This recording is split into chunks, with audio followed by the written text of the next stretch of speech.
बड़ी खबर, जिले में 2 और कोरोना पॉजिटिव मरीज मिले हैं। आपको बताते चले कि दरभंगा के जिलाधिकारी डॉक्टर त्यागराजन एमएस द्वारा बताया गया है कि दरभंगा जिला में 2 और कोरोना पॉजिटिव मरीज पाए गए हैं। इनमें से एक व्यक्ति दिनांक 5 मई 2020 को मुंबई से आया और दूसरा व्यक्ति गौराबौराम प्रखंड के कन्हई गांव का रहने वाला है। इस प्रकार दरभंगा जिला में कोरोना पॉजिटिव मरीजों की संख्या अब 9 से बढ़कर के 11 हो गई है। साथ ही जिलाधिकारी ने कहा कि 5 मई को मुंबई से आने वाले व्यक्तियों के लक्षण दिखने पर उनका सैंपल लिया गया था और कोरोना पॉजिटिव होने की पुष्टि कर दी गई है। इस व्यक्ति को जिला में आगमन के वक्त ही प्रखंड स्तरीय क्वारंटीन सेंटर में अलग ठहराया गया था। इसके संपर्क में किसी दूसरे व्यक्ति को आने की सूचना नहीं है, लेकिन इसके गांव को सील करने की आवश्यकता भी नहीं है। वहीं गौराबौराम के कन्हई गांव में जो मरीज कोरोना पॉजिटिव पाए गए हैं, वह व्यक्ति मेडिकल टीम के द्वारा डोर टू डोर सर्वेक्षण में संदिग्ध पाया गया था। उस व्यक्ति की सैंपल को लेकर जांच कराई गई थी, जिसमें उसे कोरोना पॉजिटिव की पुष्टि कर दी गई है। जिलाधिकारी दरभंगा द्वारा बताया गया है कि कन्हई गांव को सील किया जा रहा है। इस गांव में रह रहे सभी लोगों को स्क्रीनिंग कराई जाएगी। वहीं उक्त मरीज के संपर्क में आए सभी व्यक्तियों की ट्रेस पहचान करने हेतु मेडिकल टीम गठित किया गया है। कहा गया है कि इस गांव के कंटेनमेंट जोन घोषित कर दिया गया है। इस गांव में आवश्यक वस्तुओं की आपूर्ति प्रशासन के द्वारा कराई जाएगी। साथ ही जिलाधिकारी ने यह भी कहा है कि किसी भी व्यक्ति को घबराने की आवश्यकता नहीं है। सभी लोग लॉकडाउन नियम का पालन करें और अपने घरों में ही रहें। आवश्यक कार्यवश अगर घर से बाहर निकलें तो हमेशा के लिए एक दूसरे से सामाजिक दूरी बनाए रखें। यह सभी के लिए अत्यंत आवश्यक है। साथ ही उन्होंने कहा कि कोरोना महामारी को फैलने से रोकने के लिए सोशल डिस्टेंसिंग निश्चित तौर पर अनिवार्य है और इसे हर नागरिक को मानना चाहिए। नोवल कोरोना वायरस एक संक्रामक बीमारी है। कोरोना वायरस संक्रमित व्यक्ति के बोलने, खांसने और छींकने पर एक व्यक्ति से दूसरे व्यक्ति में फैलता है। आइए जानते हैं वो उपाय जिनसे हम इससे बच सकते हैं। सबसे पहले जरूरी है कि अपने हाथों को बार बार साबुन और पानी से धोकर साफ रखें। अपनी आंखों, मुंह और नाक को छूने से बचें। खांसते या छींकते वक्त अपने मुंह को रुमाल या अपनी बाहों से ढक लें। भीड़ वाली जगहों पर जाने से बचें। अगर आपको थोड़ा सा भी बुखार या खांसी हो तो घर पर ही रहें। बुखार, खांसी या सांस लेने में दिक्कत हो तो मेडिकल सहायता लें, लेकिन पहले फोन करके उनसे बात करें। अफवाहों से बचें, जागरूक बने, स्वस्थ रहें।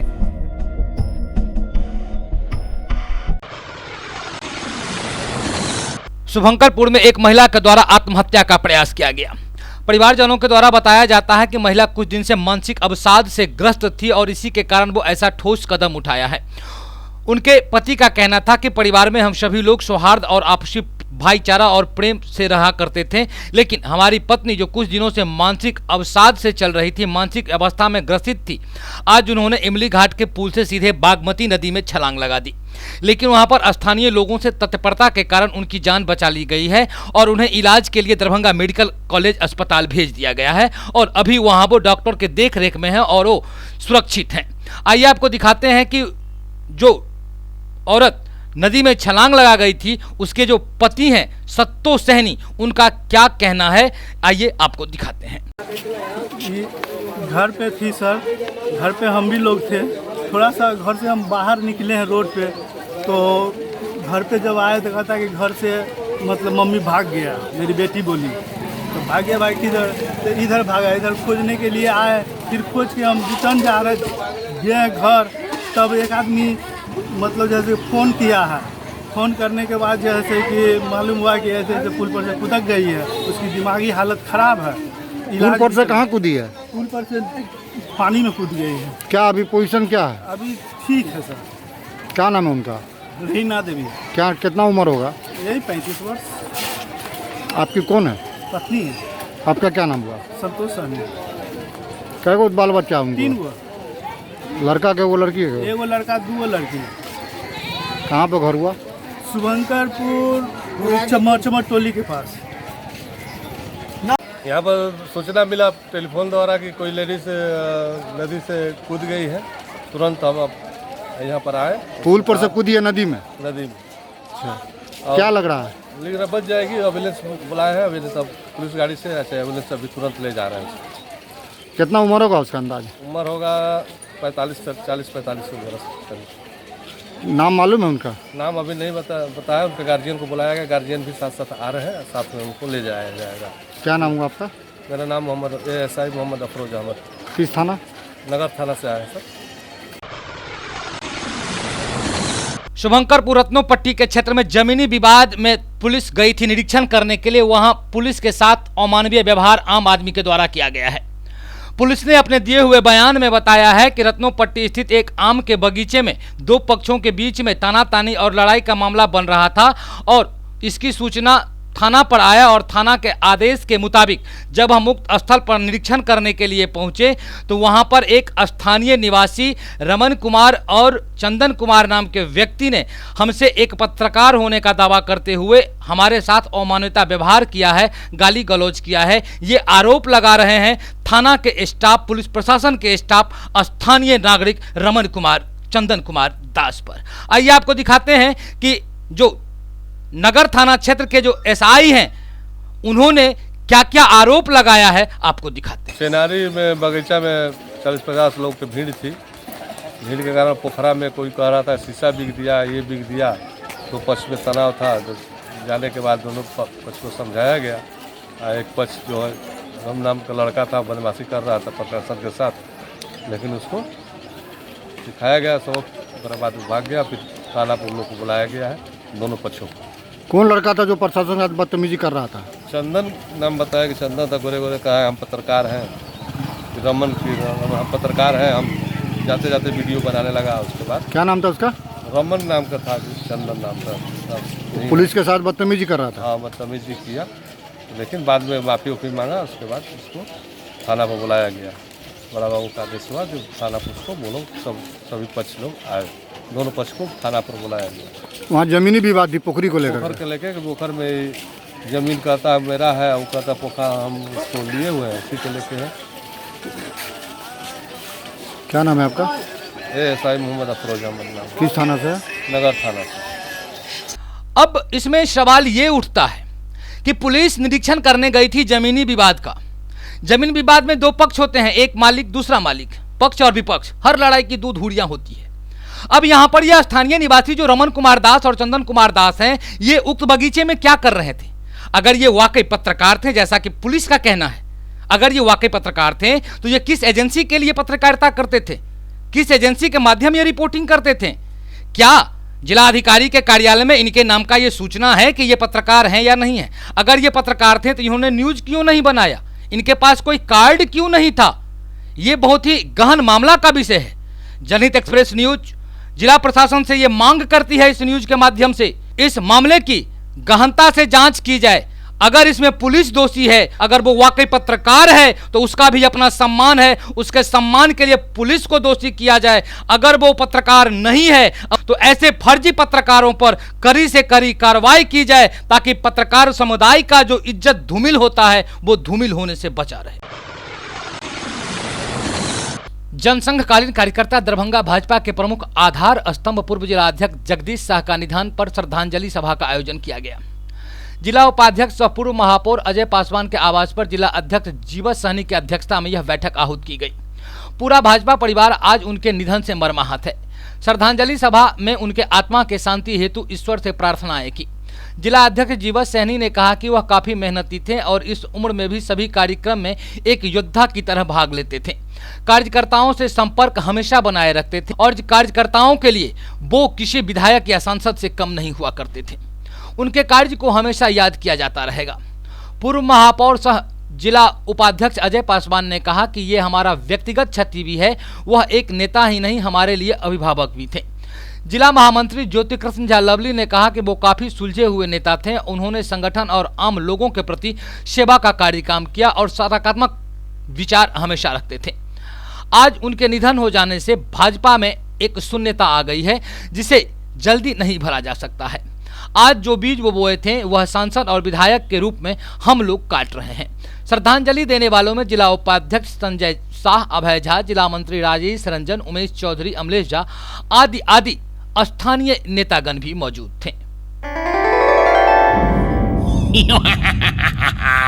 तेरे हाथों पे बैठा हूँ मैं, कर रहा हूँ तेरा इंतजार। मुंह में जाऊंगा तेरे, कर दूंगा तुझको बीमार। रिश्ते में तो हम तुम्हारे दुश्मन होते हैं, नाम है corona. No no no please, खाने से पहले साबुन से हाथ नहीं धोना। अभी मैं इसके हाथों में हूँ, अभी अपने दोस्त से हाथ मिलाएगा और उसके बाद मैं इसके दोस्त के हाथ में बैठ जाऊंगा, फिर इसके साथ साथ इसके दोस्त को भी।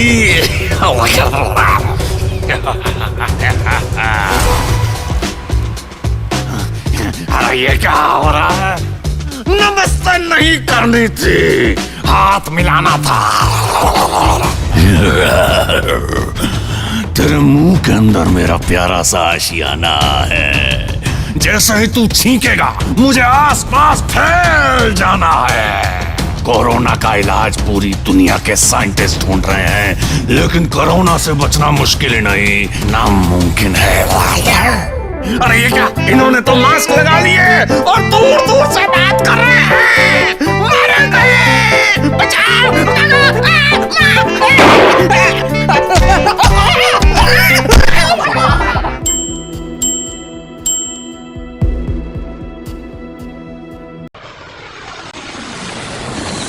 स्वामी विवेकानंद जन शताब्दी वर्ष 1963 में स्थापित भारत विकास परिषद एवं सामाजिक सांस्कृतिक एवं गैर राजनीतिक संस्था है, जिसका एक नया शाखा का उद्घाटन दरभंगा में भी किया गया है। आपको बताते चले कि दरभंगा में ललित नारायण मिथिला विश्वविद्यालय के कुछ शिक्षकों के द्वारा ये संस्था का उद्घाटन किया गया है, बनाया गया है। इस संस्था के उद्घाटन के पहले दिन ही कोटा से मणिपुर जा रहे 40 से अधिक छात्र छात्राओं को भोजन पानी उपलब्ध कराकर इस शाखा का उद्घाटन कराया गया। इस शाखा के उद्घाटन में 7 संस्थापक एवं सक्रिय सदस्यों के साथ साथ 100 से अधिक सदस्य बनाने का लक्ष्य रखा गया है।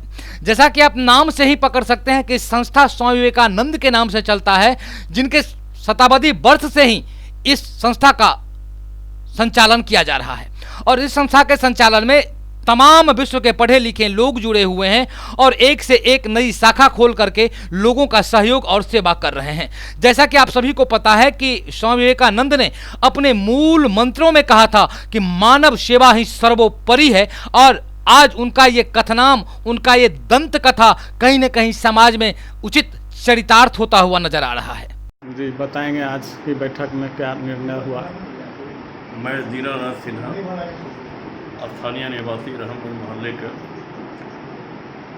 भारतीय विकास परिषद के तत्वाधान में आज भारतीय मंडल शाखा का स्थापना किया गया है। मैं इस स्थापना दिवस प्रथम दिन इस सभा में उपस्थित हूँ और जो मुझे बताया गया है कि यह पूरी तरह गैर राजनीतिक संस्था है और इसका मुख्य उद्देश्य गरीब एवं ज़रूरतमंद बच्चों लोगों का उत्थान एवं इसके जो भी सदस्य होंगे वो प्रबुद्ध एवं संपन्न होंगे। इसी उद्देश्य से मैंने भी सदस्यता ग्रहण किया है और ये बैठक पुष्पम नारायण जी के निवास स्थान पर हुई है और उन्होंने अभी सूचना दिया है कि कोटा से कुछ बच्चे मणिपुर इम्फाल के लिए प्रस्थान कर रहे हैं, जो संध्या शाम 6 बजे यहाँ दरभंगा होते हुए क्रॉस करेंगे। तो मैडम के द्वारा उनके खाने पीने की व्यवस्था की गई है, जो काफ़ी सराहनीय है और मैं आशा करता हूँ कि जब सभा के प्रथम दिन ही हम लोग को ऐसा कुछ करने का मौका मिला तो आशा करते हैं आगे भी इस तरह के मौके मुझे मिलेंगे और मैं ज़रूरतमंद लोगों की या प्रांतीय स्तर या केंद्रीय स्तर से प्राप्त निर्देशों के आलोक में जो भी बन पड़ेगा, मैं अपनी बची हुई शेष जिंदगी का सारा समय इस संस्था को देने के लिए तैयार हूँ। धन्यवाद। जी मैडम, आज ये शाखा का गठन हुआ है, इसका क्या उद्देश्य है, क्या काम होगा, इसका क्षेत्र क्या है? आज हम सभी जो एकत्रित हुए हैं यहाँ भारत विकास परिषद की एक नई शाखा को लेकर, जिसका नाम है भारतीय मंडल शाखा। दरभंगा के लिए एक बहुत बड़ी बात है ये कि यहाँ भारत विकास परिषद बहुत सक्रिय है और सक्रिय रहकर बहुत सारे कार्य कर रहे हैं। लॉकडाउन की स्थिति में एक नई शाखा का गठन अपने आप में एक बहुत बड़ा संदेश दे जाता है और इस शाखा के माध्यम से बहुत सारे सामाजिक कार्य, सांस्कृतिक कार्य, ज्ञानवर्धक कार्य और अपने देश से जुड़े, देश में सेवा भावना से जुड़े बहुत सारे कार्य यहाँ इस संस्था के माध्यम से होते हैं। इसमें बच्चों का बौद्धिक विकास, बच्चे अपने संस्कृति से कैसे जुड़े हैं, अपने देश के प्रति उन्हें सम्मान कैसे हो, देश के प्रति उनकी जागरूकता कैसी हो, देश के प्रति उनकी सद्भावना कैसी हो, हम सभी कैसे एक साथ एक सूत्र में बंधें, एक राष्ट्रीय एकता का जो समन्वय है जिस पर ये देश टिका हुआ है, इन सारी गतिविधियों को समेटे हुए कई कार्यक्रम इस भारत विकास परिषद के माध्यम से आयोजित होते हैं और होते रहेंगे।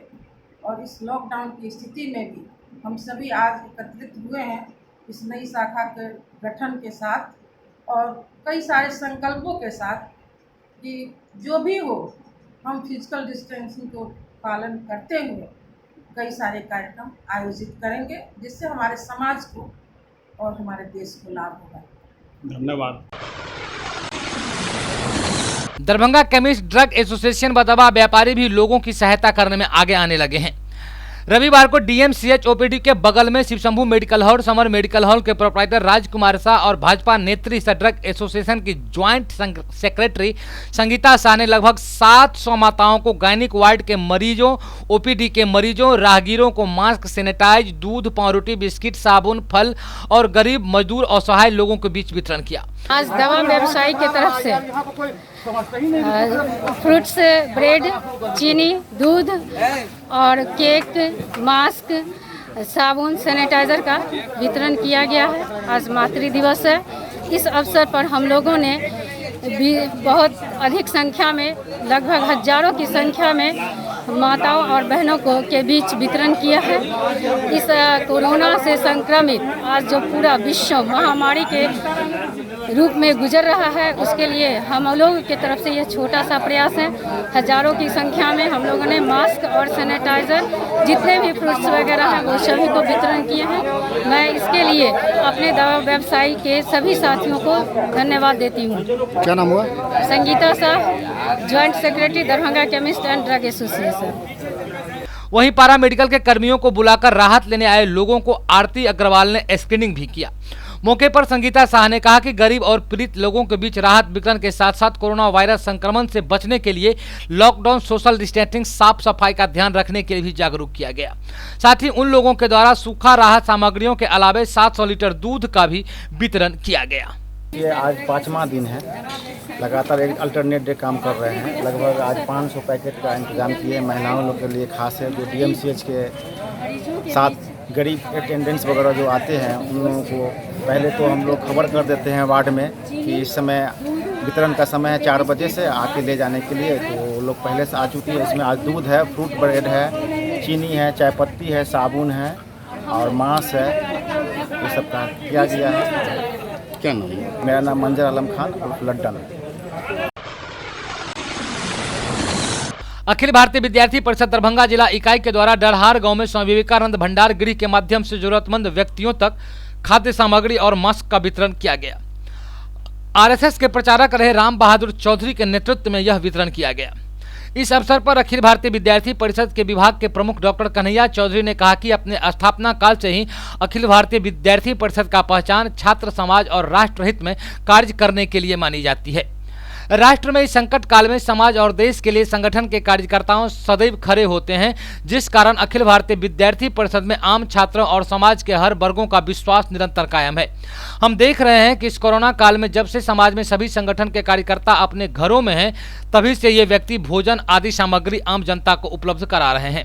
इस भंडार गृह का उद्देश्य है कि हमारे कोई भी अपने अन्न के बिना भूखा न सोए, क्योंकि इस वैश्विक महामारी कोविड से व्यक्ति पर मानसिक, आर्थिक दोनों तरीके का प्रभाव पड़ रहा है। अतः सेवा भाव को मानकर अखिल भारतीय विद्यार्थी परिषद के द्वारा यह नेक कार्य निरंतर और नियमित तौर पर। नोवल कोरोना वायरस एक संक्रामक बीमारी है। कोरोना वायरस संक्रमित व्यक्ति के बोलने, खांसने और छींकने पर एक व्यक्ति से दूसरे व्यक्ति में फैलता है। आइए जानते हैं वो उपाय जिनसे हम इससे बच सकते हैं। सबसे पहले जरूरी है कि अपने हाथों को बार बार साबुन और पानी से धोकर साफ रखें। अपनी आंखों, मुंह और नाक को छूने से बचें। खांसते या छींकते वक्त अपने मुंह को रुमाल या अपनी बाहों से ढक लें। भीड़ वाली जगहों पर जाने से बचें। अगर आपको थोड़ा सा भी बुखार या खांसी हो तो घर पर ही रहें। बुखार, खांसी या सांस लेने में दिक्कत हो तो मेडिकल सहायता लें, लेकिन पहले फोन करके उनसे बात करें। अफवाहों से बचें, जागरूक बने, स्वस्थ रहें।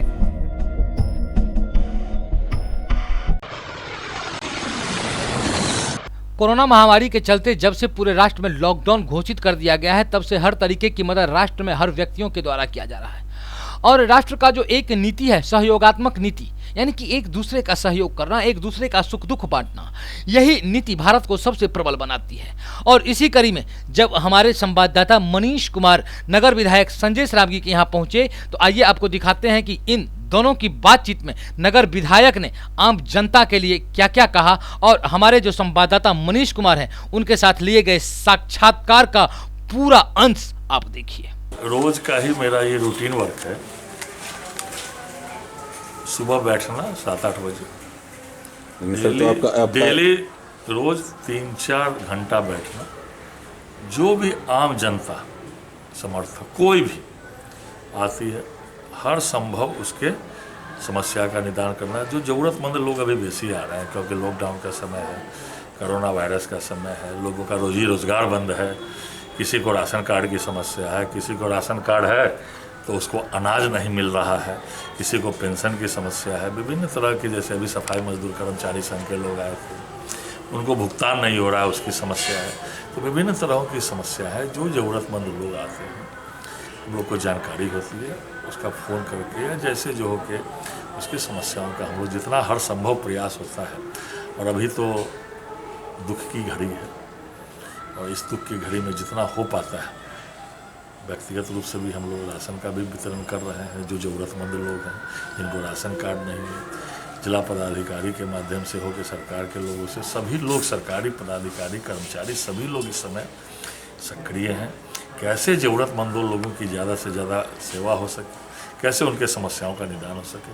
अब मेरा तो ये परमानेंट ही रूटीन वर्क है। पहले देखते थे कि आप अपने गंतव्य जगह पे बैठते थे, ये कोरोना महामारी के कारण लॉकडाउन है, सोशल डिस्टेंस मेंटेन रखना है, और बहुत सारे लोग आते हैं, तो फिर सट के बैठेंगे तो प्रॉब्लम है। इसलिए बाहर में कुर्सी लगा के, या अगर ज़्यादा भीड़ हो जाती है तो सोशल डिस्टेंस मेंटेन करके कैसे लोगों की बात सुनी जाए।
Angel high school, angel girls high school, Bhigo Darbhanga. हमारे यहाँ का रिकॉर्ड रहा है कि 100% एग्जामिनेशन में बच्चे सिक्योर करते हैं, रिजल्ट 100% होता है। Smart classes, indoor outdoor games, judo karate, नृत्य एवं संगीत, सेल्फ डिफेंस के अंतर्गत martial art classes specially girls के लिए, 25,000 बुक्स कलेक्शन युक्त बड़ी लाइब्रेरी, 5वीं से लेकर 12वीं तक के बच्चों के लिए, फिजिक्स, केमिस्ट्री, बायोलॉजी एवं कंप्यूटर का बेहतरीन लैब व स्पेशलिस्ट फैकल्टीज, सीसीटीवी युक्त वर्ग कक्ष, खेलने के लिए बड़ा व मुफ्त खेल का मैदान, दूर से आने जाने वाले बच्चों के लिए वाहन की सुविधा। बीपीएल कार्ड जो भी बच्चों का है, उसमें इस ईयर भी 10 स्टूडेंट्स फ्रॉम स्टैंडर्ड 1 फ्री में उनका एडमिशन्स होगा, और उनको जो भी फैसिलिटी प्रोवाइड की जाएगी वो एंजल हाई स्कूल करवाएगी। और इन सभी कारणों से मैं जो देख रहा हूँ अपने एंजल हाई स्कूल में जितने भी एजुकेटेड लोग हैं वो अब आहिस्ते आहिस्ते हमारी तरफ खींचते चले आ रहे हैं। मैं उन सभी लोगों का शुक्रिया अदा करता हूँ। Angel high school, angel girls high school, Bhigo Darbhanga. सत्र 2020-21 के लिए नामांकन प्रारंभ।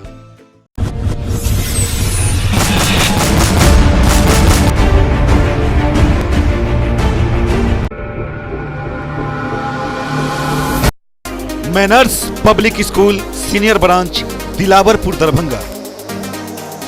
हमारे यहाँ बच्चों के लिए पठन पाठन की उत्तम व्यवस्था, अनुभवी शिक्षकों द्वारा दी जाती है बेहतर शिक्षा।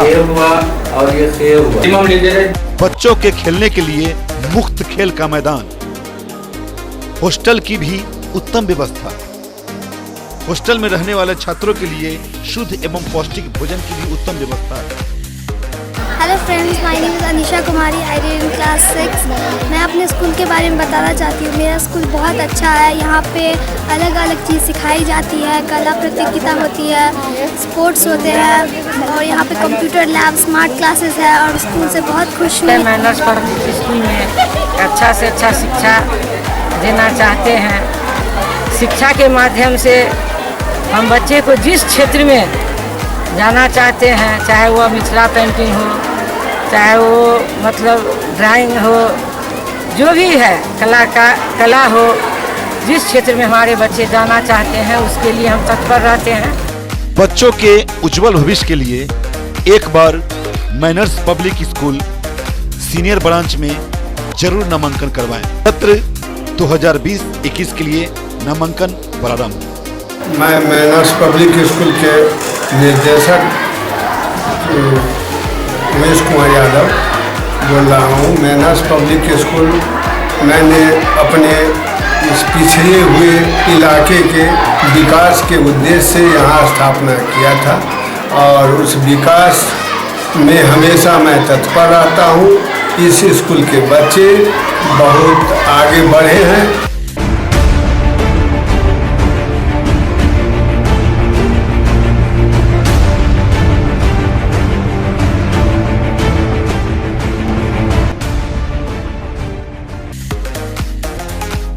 Manners public school junior branch Dilawarpur Darbhanga.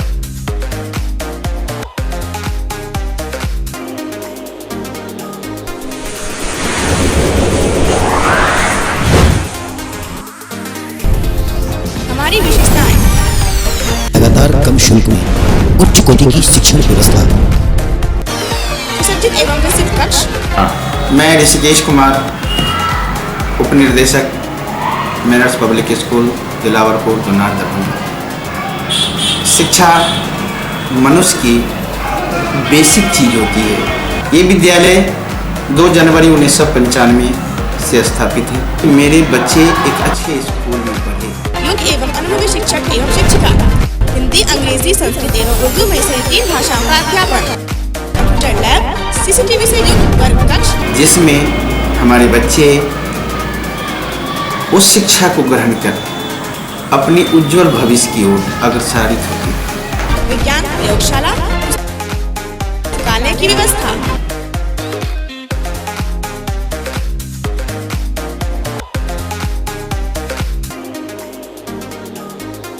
प्राथमिक उपचार की व्यवस्था।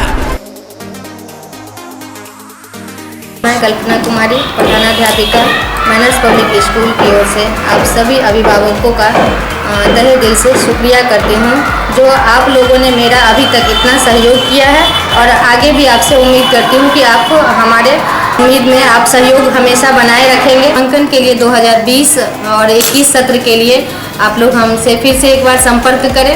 धन्यवाद। हमारा लक्ष्य स्वाध्याय, स्वावलंबन, अनुशासन, समय पालन, सेवा भाव, मातृ पितृ एवं गुरु।